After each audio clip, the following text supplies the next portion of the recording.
This week's guest and I met through another podcaster who does a podcast in my studio. And we started talking about, hey, we should be guests on each other's podcasts. And we've become really good friends. But that's not why you should be interested in this. You should be interested in this because we talk about niching down and how, holy cow, is that scary? But it's exactly what you need to do, not only for your business, but for your podcast. It's all about getting that marketing correct for your podcast. If you want to learn more about it, you definitely want to stay tuned. This is going to be entertaining.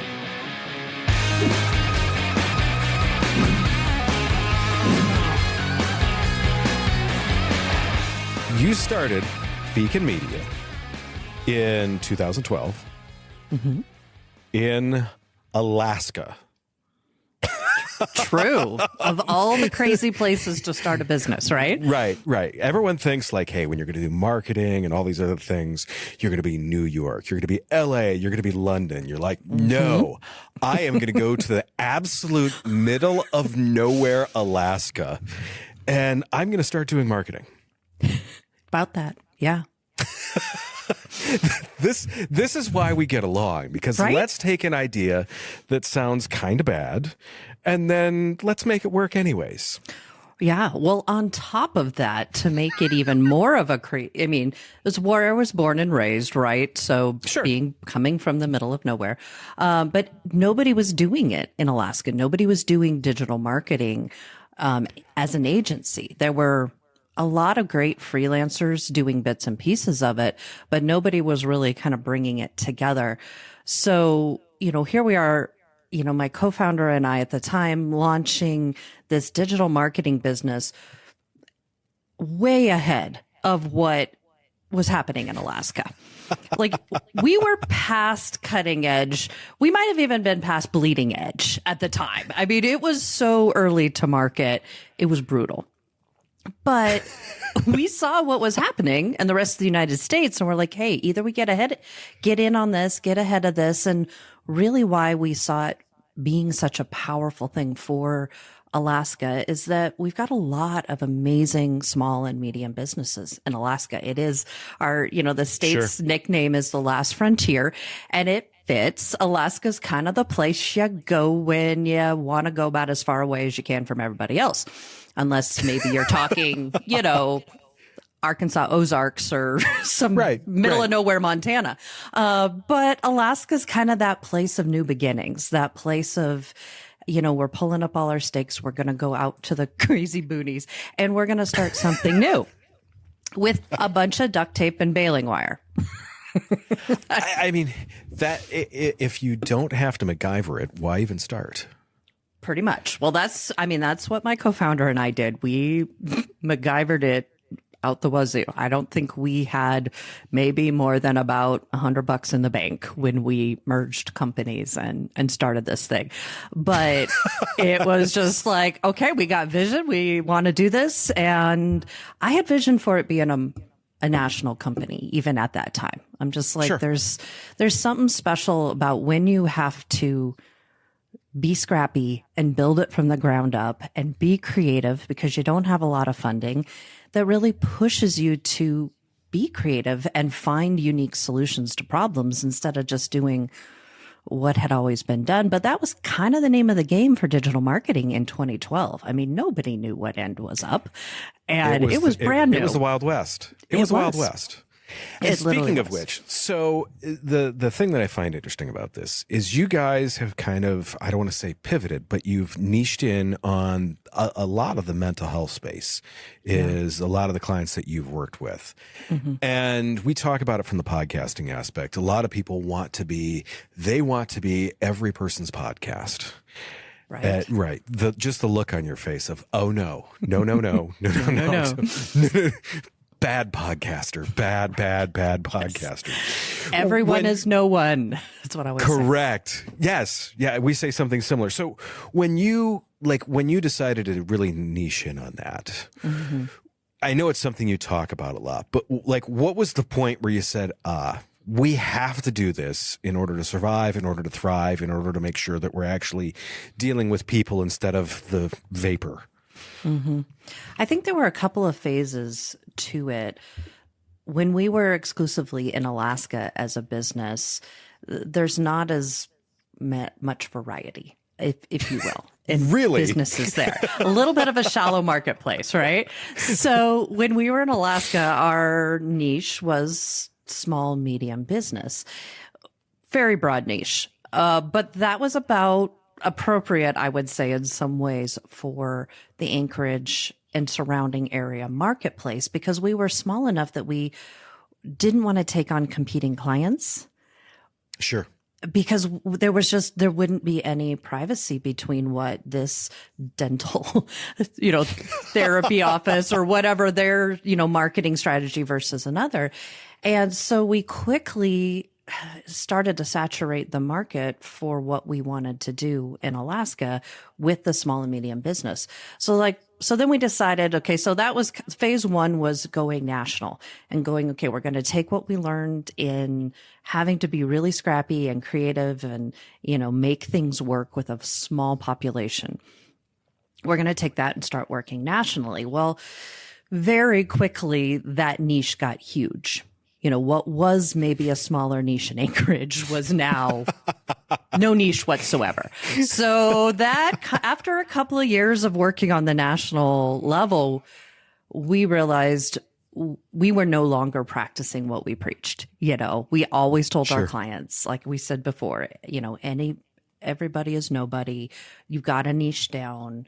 You got to define that ideal client profile. And so all of a sudden being 2 years-ish, realized we were so far outside of of what we were preaching to other clients. So we're like, man, we really got to change this, right? Sure. But it's scary to niche down. 100%. We've walked so many clients through how scary it is. And yet I don't think we were really prepared for how scary it was for us to do it, to be honest. It's funny. I talk about this sometimes too, it's the cobbler shoes. It's the same reason why you never, ever, ever buy a mechanic's car. Right. He worked on them all week long. If it got him to work, it's fine. Does it have oil? He doesn't know. He hasn't checked it since the turn of the century. Right. It worked today, and until something falls off that makes it so, so oftentimes I catch us doing it with our podcast. I catch us doing it with our marketing. We're like, hey, I know we just told you to do the thing, but we're not going to do the thing. And I'm like, crap. And I think the thing that I liked about it is you touched on it, is it's scary as hell to do that. Yeah. How did you start doing it? I mean, to me, I know most people think, oh, you just target a specific client, but there's a no side to that also, isn't there? And that's the tough part. How did you get through the no side where someone approaches you that's outside of your wheelhouse and you got to be like, I love what you do. I think it would be great to work with you. And you have a checkbook, but no. That is still the hardest thing, I think. I don't know that ever gets... It does not. Better. So let me answer the first part of your question and start there. So what we did is we went through our existing clientele and we really narrowed it down to who are we winning for? Who are we really making a difference in their lives with the marketing that we're doing? And how does that compare kind of to our other clients that maybe we're doing a really solid job for them, but we're not knocking it out of the park? And so, of course, that leads to the question of why are we, only doing here, and this. But so that's a whole nother discussion. But we did look through, like, who are we really winning for? What industries are we really winning with? And the mental health, and it started off being healthcare. So it was pretty broad. We were looking at our dentists, our orthodontic clients, our physical therapy clients, and we started realizing we have a lot of clients in the healthcare space and what we call home services. So HVAC, roofers, plumbers, that kind of thing. So most of our clients, or a significant portion of them, fell into one of those two categories. So we looked more in the healthcare world, partially because I have a background in that. So my father is a therapist. He retired just this year, actually, after 30 years of running a mental health and medical practice. He wasn't a medical doctor. He had doctors that worked with him, but he was the therapist side of it, and he was the vision behind it. So one of my very first professional jobs was actually working in the reception side of his counseling and medical practice and doing the medical billing or, and workers' comp and all this kind of stuff. And so I did that for many years. So I had this kind of inside understanding of how a clinic needed to run, whether it was therapy or medical. And also just being raised by a therapist. Yeah. I can talk the language probably better than I would like. And then my husband was a behavioral health counselor for many years. So I had seen the inside of how addiction recovery world works as well. So that was a very easy kind of niche to pick out then from that healthcare world. And I'll be honest, when we started, we didn't quite have the courage to go full all in just on mental health. We narrowed it down to healthcare first with a focus on mental health and behavioral health. And so that was our first step so I would say that was phase 2, if you will. But that was probably our biggest step as a company up to that point to niche down in mental health and in healthcare in general. But then that was 2019. So that was right before COVID. So I was going to say, did something happen right after that? I forget. Yeah. So COVID hit and mental health took off. So it was right place, right time. That doesn't always work in small business. The timing doesn't always work. This time it did. I'd like to add something to that. You said mental health took off. The mental health industry took off. Mental health flew the coop. It did, which meant mental health industry had to take off. That's a good point of clarification. Yes. So the mental health industry exploded, for better, for worse. And, there was a much greater awareness of the need for mental health. I mean, heck, we are all stuck in our apartments and our homes facing ourselves and not really able to run a lot of places. So yeah, all of a sudden it was really, and there's a lot of fear, as we know, and all that. Sure. So that really brought kind of the spotlight on that part of the healthcare industry for us. Sure. And so we really doubled down and leaned into that. And now it's about 70 to 80% of our business is in that particular part of the healthcare industry.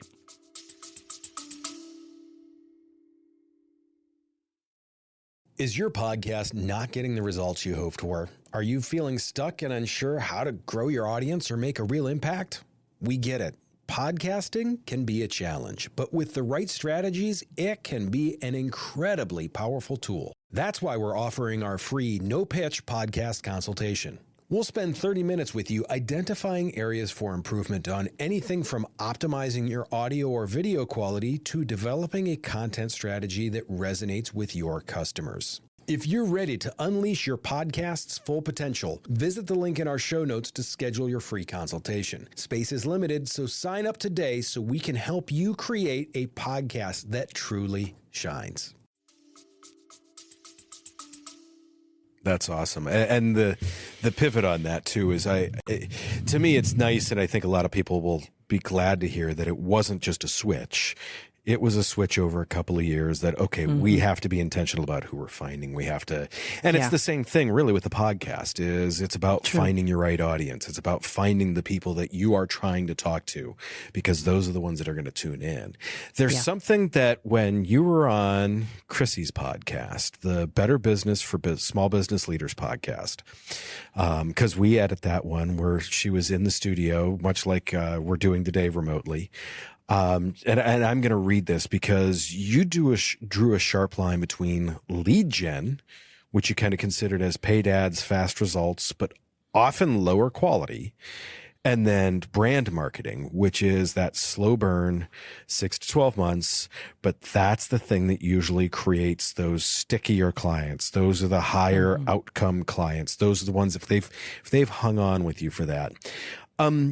How do you, when you're, and this is going to go across from both the marketing side and the podcasting side, because, podcasting is not, I published my 3rd episode. I am now rivaling Joe Rogan for popularity.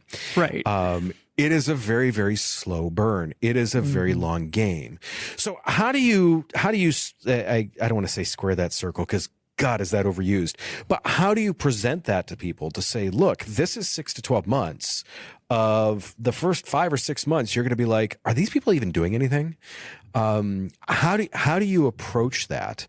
Because to me, the thing that I'm looking for in this is, as we talk to podcasters about this, it's 86% of podcasts don't make it past episode 15. Right. Right. And it's because they're like, well, I'm not Joe Rogan. I'm not famous. What the hell? Yeah. And they stop. So how do you approach that to say, look, you buckle up. This is not a short ride. Right. I will say it's never an easy conversation for most. That is the biggest understatement I think I have ever heard on my podcast. I might have a few more for you by the time we're done today, but we'll start there. So I would say, every once in a while, we do have a company that comes to us that understands, they've done enough in marketing. They understand the difference between, sometimes we refer to paid ads as more the microwave versus the oven, or the Instant Pot versus the crock pot kind of a thing. Both are going to get you a great meal, but you're going to get one you got to plan ahead for a lot more. The other one, it's a lot more instant. So sometimes we'll get clients that come in, they've been down this road before, they get it. Those are the nice ones, the fun conversations, because they're like, yeah, you don't have to tell me this, I get it. So the way that oftentimes we describe it is depends on kind of where the client's coming from, where their pain point is right now. And most of the time clients come to us and we're like, well, what's your goal? Well, I need more clients. Don't we all? So I was just about to say, duh. Right. But what kind of clients do you want? How fast do you need them? How fast can you scale? And that is oftentimes the pivotal question, because if we turn paid ads on, yes, like you said, we're going to get a lot more junk leads oftentimes, but we are going to get a rapid influx. Now, not as much as we used to, because AI is interrupting that client journey and changing this whole conversation, probably a conversation for another podcast. But paid ads is still effective. Maybe costs a little bit more to get what we could have gotten before AI, but it's still effective. So sometimes it's like, okay, well, do you have the capacity to scale at the rate that paid ads can bring you business? Most people have not thought through that stage of it. They just think the cash register is going to ring, and they don't need to do anything else like staffing or process. Right. Exactly. So it's like, do you have a plan for scaling? And if you do, great. Let's start with paid ads and let's run the two tracks together. Meaning paid ads gets you some of the faster, feel good results right away while we're investing in the long content. But the piece that is powerful about the long content, that's pretty much always the saving grace in the conversation about, this is going to take, 6, 9, 12 months, is the evergreen content component of it. Because paid ads is usually kind of a wham bam, thank you, ma'am, we're done. It's fast. It's hitting somebody at a point of urgent need, which is where sometimes you don't get the depth of the client commitment as you do with the evergreen content, because that has been building an impression and building an image about who you are, who your company is. And the cool thing is it's a gift that keeps on giving in all the best ways, because now we've got this evergreen content that we've got blogs and podcasts that we've put out years ago. And we were blogging long before we started doing podcasts. I've got blogs from 2019, 2017 that are still, we can see are still getting traffic, that are still directly leading to form fills for us, which is what we count as a lead. Sure. So that investment maybe at the time felt like a long runway, but think about it. We're talking almost 10 years later, and that blog is still producing results. Now, we've updated it a couple of times. We've kept it fresh, which Google is really, really cares about. AI less so, but it's still continuing to produce leads. And so when we paint that picture for a client, you invest, some of our clients are $500-$600 a click in paid ads if they're in a really competitive marketplace and a really competitive niche. Others, it's like $30 a click. We've got quite a range. But you think about, you're spending $5,000 a month on paid ads and you're getting X leads, as opposed to you spent $2,500 in a month and got 4 to 6 blogs that 10 years later, that $2,500 is still producing leads for you. Still making money for you. It's interesting because we've talked about that same approach, and the same thing that we've seen with like paid for podcasting, when we pay to promote podcasts and things of that nature. It does give you that initial hit, that initial like, oh, hey, look, people are watching it. Yeah. If you shut that off though, that goes away. And a lot of those people, and the kind of the reason too that I wanted to talk about it, you get a lot of those non-sticky people. The ones that you have built over time, those are the ones that stay. If you get them initially with ads, they're going to come and they're going to listen to your show. They're going to do those types of things. But we found that those aren't the ones that are necessarily coming back week after week after week to listen to you talk about a bunch of other stuff. Right. I want to go into your identification as a dyslexic thinker. You've shared you are not an auditory learner. No, I am not. It is my weakest learning style for sure, and it shows. Right. And it's funny because I'm the opposite. If I hear it, I'm good. If I read it, gone. Absolutely gone. Yeah. Has your necessity, like see it, do it, touch it, taste it, whatever it is, how does that, has that shaped the way that you do your podcast at all? I would say it does, especially my solo podcasts that I do. So those solo podcasts are based off of blogs that I've written. And so in some ways, I am repurposing this content into multiple formats. So it is, written, quote unquote, typed out, but written. Right. The blog is written, and then I do a podcast. And the part that I love about being able to do podcasts from blogs is that I get to add in a lot of more personal stories as I'm going through and reading the blog. And it just is kind of a natural thing, because this is a funny thing about me and my dyslexia is I am a weak auditory learner, but I am an auditory processor. I process out loud. So yeah, how funny is that? So it's really interesting when I'm getting to go through and read these podcasts or these blogs. There's stuff that would have been too long maybe to put into the podcast, but being able to then talk through it, and that brings things to my mind, and I'm like, oh, right. And that brings to mind this story and that story or this example. And so to me, it adds and enhances what was written. And so now I'm speaking it. So we have written, we have spoken, and then obviously we do video. So we have the visual side as well. So for me, that's one of the really important things and why I love doing those. But it's an example. Like we definitely do subtitles on everything because I don't listen to videos. I read them. I read the subtitles. Interesting. Because most of the time I'm not at a place where I can have audio on. So it's so interesting. And this is why I've always loved these conversations, because we are the exact opposite. I will have the video on and I'm listening to it. But it may be in my earbuds and my phone may be in the other room. Oh, interesting. Yeah. The flip side of that is I will bullet point, like if I'm going to do a solo podcast, I'm going to bullet point things. Mm-hmm. I'm going to talk about it. And then we're going to write the blog from that.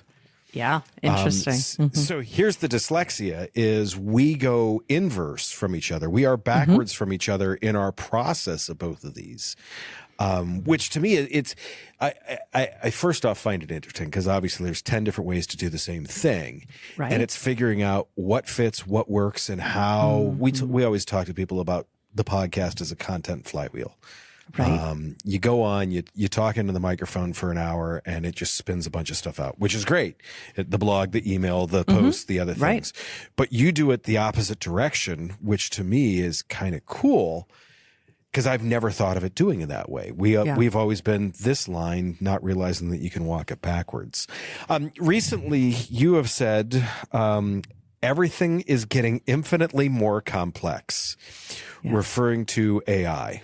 It's funny. This thing is coming in and it is made to make our lives simpler and easier and more wonderful. And in so many ways, it has done that. And in so many other ways, it has done the exact opposite.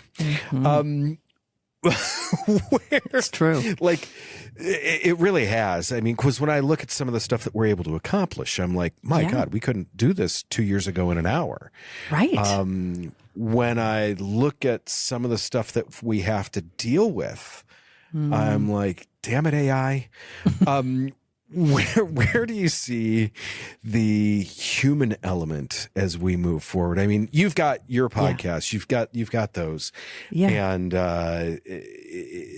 to me, that's obviously you see value in the human element of things. 100%. Where do you see that moving forward? I guess, and I would say more of the podcast aspect of that, because there's the company out there that's doing 3,000 podcasts a week. Right. All AI generated. Right. Yeah. So where do you see the human element moving over the next 2 years, 3 years, 5 years? Get out your crystal ball or your 8-ball. Take your pick. It's a little bit of both, I think, right now. Right. Well, I think we're in this weird phase and it's not new, right? There's my other, blinding flash of the obvious for today. But I mean, the .com world followed a similar, or AI's following a similar trend, it seems like, to the .com world, that we already saw a rush of technology and then a crash. And I think we're in some version of that again. And that's part of what's creating a lot of the confusion and complexity right now, is that we all have a brand new bright, shiny object. We all have a brand new toy, and everybody's got a different idea of how to play with that toy and how that toy should interact in our lives. And then there's others like, it's not a toy, it's a tool. And how dare you use it as a toy? Which both sides are going to happen. So we're in this, like, everybody's coming at this from a different angle all at the same time. And again, we saw that a very similar, not as intense, because the .com laid the foundation for this arc to be as intense as it is. So I'm kind of actually hoping for a bit of a crash, a bubble burst, maybe more like you poke a small hole in the balloon and it slowly deflates, as opposed to an explosion. Because that's letting it go fly across the room. Right. Yeah. We don't really need that in our economy again. But I think need it in the tech development arc. So we're already starting to see some a lot of the AI companies that were early to market with AI, they're already starting to consolidate. They're starting to, one tool to do multiple things. Whereas before, when AI, even just a year ago, you had to have your tech stack was so ginormous. We couldn't keep track of the names, much less what they did, because the names got weirder and weirder, and that's not slowing down.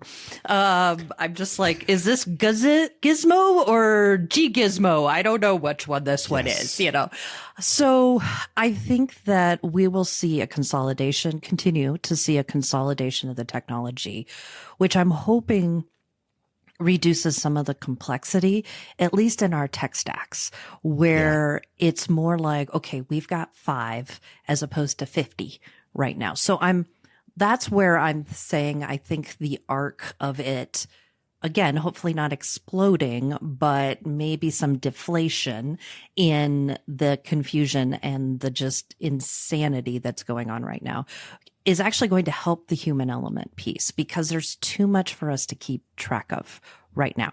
And that means a lot of us are turning to AI even more to try to help us keep track of AI, which is a little crazy when you think about it. It's a lot crazy. So I think I would like to see us be able to keep track of AI without needing AI to keep track of AI, meaning that we're comfortable. Like, think of how we used email when it first came out, or Slack. Just to forward stuff. Right. It was very elementary. It was very basic. We were still handwriting stuff. And honestly, they told us the same thing about email that they're telling us about AI now. Yep. This is going to make your life so much easier. You're going to have so much more time to do your own things. And guess what? We just find other shit to fill it with.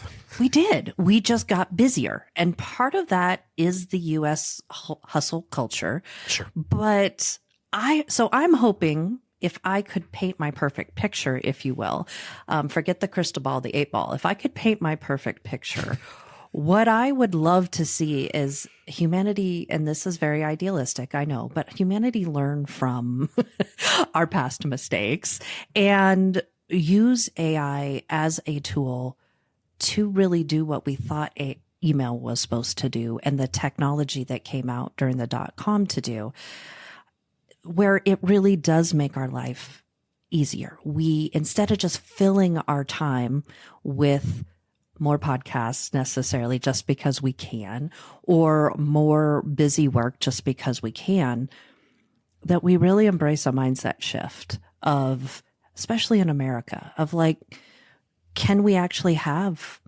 20-hour work weeks? Can we have 30-hour work weeks because we're leveraging these tools well? And we do have more mental capacity, and we're guiding the AI with that mental capacity because we're not quite as full. Our brains aren't as full with all the routine, mundane, repeatable. Sure. Repetitive. That's the word I'm trying to find. I knew where you were going. Yeah. So, but that's the challenge, I think, for us as humanity right now is, do we make the choice to really change the way that we live? Or do we just use this tool to help us stay more busy and hide more, unfortunately? It's funny. I have 2 comments to that. Is, first off, I believe it was Mark Twain that said, history does not repeat itself, but it often rhymes. And yes. this is a rhyming thing. The other thing is that, I mean, we both know this as business owners, is when someone says, yeah, we should have a 30-hour work week. And we're like, what are you going to do? I mean, what are you going to do Wednesday then? Because I like 30 hours, that's Monday, Tuesday. Yep. Especially when you own a business. Correct. As we both do. It's kind of like that. Someone's like, yeah, I worked 30 hours. And I'm like, oh, well, what did you do Wednesday? Because we were done with that Monday and Tuesday. There's a question that I always like to finish out with. And it is, you have the one podcast or 2 podcasts? I know there's the one. I just have the one, the Beacon Way podcast, but my business partner has his that's called Conversations, Ken O'Connick. So we're going to be promoting both of those on the website. Yeah. Good. That being said, what's next for your podcast? Yeah, that's a great question. I'm actually really working on niching it down and getting more intentional myself in next year on my guests and the topics. I'm really wanting to do a lot more with the solo podcasts where they become more of a teaching tool. Where we're pulling in, more visual graphics of here's an example of what I'm talking about. Here's a screenshot of how you do what I'm talking about. So I'm wanting to pull in a lot more educational kind of components instead of it just being a talking head, because really podcasting is going so much more visual, and kind of going away from the audio, not away, but the video is taking over, which is really not a surprise, but interesting to see it go that way. I see they both have their place because I'm obviously, your educational piece, if you start going to a chart and I'm driving, that could be bad. Right. But additionally, there is so much room for both of them. And that's what I truly love about it. The last question I'm going to ask you is, if you've got one sentence to tell someone that's thinking about starting a podcast, what would be the thing that you would tell them to do, not to do, warn them about, whatever it is? You've got one sentence to tell them. Just start and keep going. Oh, I love that. Where can people find you? Where can people find your agency? Tell people where to do all the stuff. Yes. I'm on all the social media channels. Personally, I definitely prefer LinkedIn. So that's where I spend the bulk of my time. So if anybody wants to find me, you can find me at Adrienne Wilkerson on LinkedIn. The company Beacon Media and Marketing, we've got a great website that we're in the process of overhauling right now. I can't wait. We've got a March date for release of our new website, so that'll be exciting. But that web URL is Beacon, like a lighthouse beacon, for media and marketing.com. And Beacon's on all the social media channels as well. And the Beacon Way podcast is on all the normal podcast stuff as well as YouTube. Wonderful. I thank you very much for the time today. I will be back in just a minute with my review of this. I have notes. I took notes. Imagine that. I can't read them hardly, but you see. Thank you once again. We will talk soon. And for everyone out there, stay tuned. I'll be right back. Wonderful. Thank you. Great conversation with Adrienne. And I know she's got one of those names that sometimes I say it right, sometimes I say it wrong. I know if she watches this, she's going to give me all sorts of hell about that. I am okay with it. Bring on the wrath. I have no problem with this. There's a couple of things that I really wanted to review with this. And one was how her agency changed. And when she changed that, she's looking at now changing her podcast to more update with that. But really, it's about making sure that you're talking to the right people and making sure that you've got the right message for the right people. She says, when you talk to everyone, there's no one. And we've said that too. When you go to try to talk to everybody, you really end up talking to absolutely no one. The piece with that is it's scary. It's always scary to niche in and niche down and really talk to that one group, because we want to be as popular as possible. It's human nature to want to, especially in a marketing or a business setting, you want to talk to as many people as you can. The problem with that is, like I said, you really end up talking to no one. Is it scary? Yes. But it's one of those things where, it's kind of like learning how to swim. You get in the water and you get this figured out and like, oh, this isn't really all that scary. And now I've got a new skill. Now I've got a new thing. Now I'm able to move forward with what I'm doing. That to me is the big unlock with that. The other one was the piece that she talked about with the dyslexic thinker thing really got me thinking. We do the podcast to help generate so many other pieces of content. That's why when we work with so many of you, it's about that branded content, and it's about using the podcast to build those other things. She does it the other way. And I didn't really even think of it doing this way. If you like to write, if you like to come up with those things, then you should come up with those things. And then we can also help you turn that into a podcast. It doesn't always have to start with a podcast. It doesn't always have to start with those notes. And that was the thing that I guess I was probably missing in all of this, is that it can start with any one of these pieces. You can start with an email idea. We can turn that into a blog. We can turn that into a podcast. It doesn't have to be this linear thinking. It doesn't have to be this one way to go. The last thing that I really want to cover is that quote unquote sticky client. We've worked with other firms. We know of other firms that are like, hey, we'll get you 10,000 listens on your podcast. And as a marketing podcast, that sounds amazing. I've also referred to how sometimes that is a cell phone farm in Singapore. It's not actual people. No one's actually listening to your podcast. If you want the vanity metrics, you can do that. But really, if you are looking to build these long-term relationships, if you are looking to build something that, like, let's say, has a longer business cycle, this truly is a great, great way to do it. That all being said, if you're looking to move your podcast forward, if it's just, maybe you've got a question on camera settings, maybe you've got a question on how to get a bigger audience, maybe you're looking to niche down and you really need help doing that, we can help do that. If you sign up for our 30-minute no pitch podcast consultation, you can sit, you and I, it will be you and I. We will talk about what you can do to move your podcast forward. I'm not going to give you a pitch at all in it. It's not what we do. We are purely here to help. I say this all the time. It's in my email signature. Our company's core value is success is a shared thing.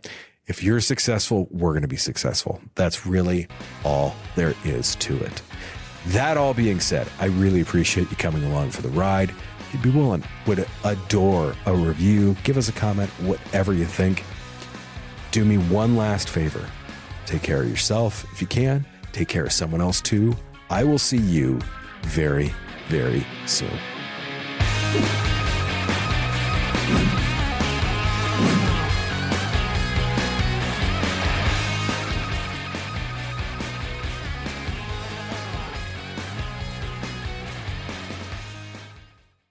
Creating engaging content can feel overwhelming, but it doesn't have to be. That's why I'm excited to share our Stomping Podcasting newsletter.